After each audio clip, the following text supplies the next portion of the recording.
April 1942 had fallen.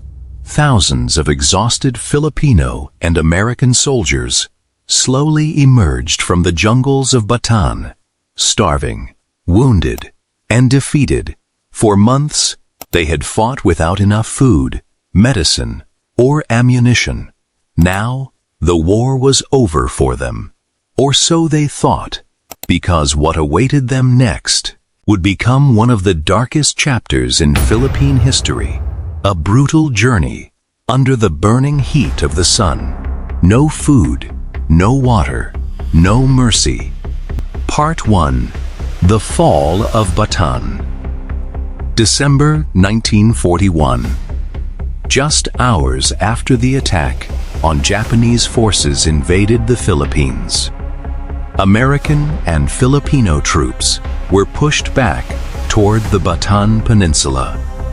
There, they made their final stand. For nearly 4 months, the soldiers fought in unbearable conditions. Disease spread rapidly through the camps. Malaria, dysentery, starvation. Many soldiers survived on tiny portions of rice, while others ate roots and leaves just to stay alive. Yet despite everything, they continued fighting. But by April 1942, their bodies could no longer endure. On April 9th, Major General Edward P. King surrendered Bataan to the Japanese. More than 70,000 Filipino and American soldiers laid down their weapons. It was the largest surrender of American-led forces in history. And the nightmare was only beginning. The March of Death, under the scorching Philippine heat. The prisoners were forced to march nearly 100 kilometers toward prison camps. Weak soldiers collapsed on the roadside. Others were shot without warning. The prisoners begged for water. Some desperate soldiers drank from muddy puddles beside the road. For speaking, or simply for moving too slowly. Batas soon covered the roads of Bataan. Civilians secretly tried to help.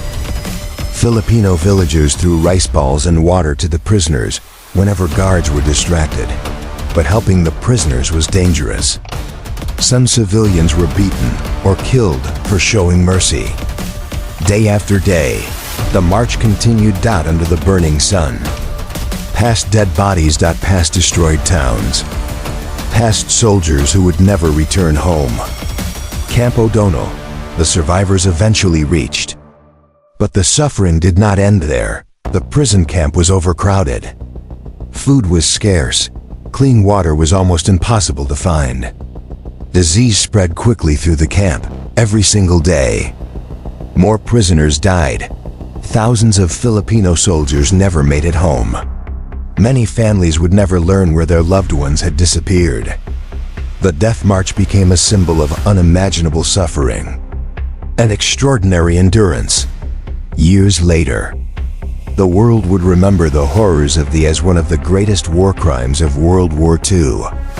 But beyond the history books, it was also the story of ordinary men. Filipinos and Americans who endured hunger, violence, and death. Under a merciless sun, and even in the darkest moments, many still chose courage.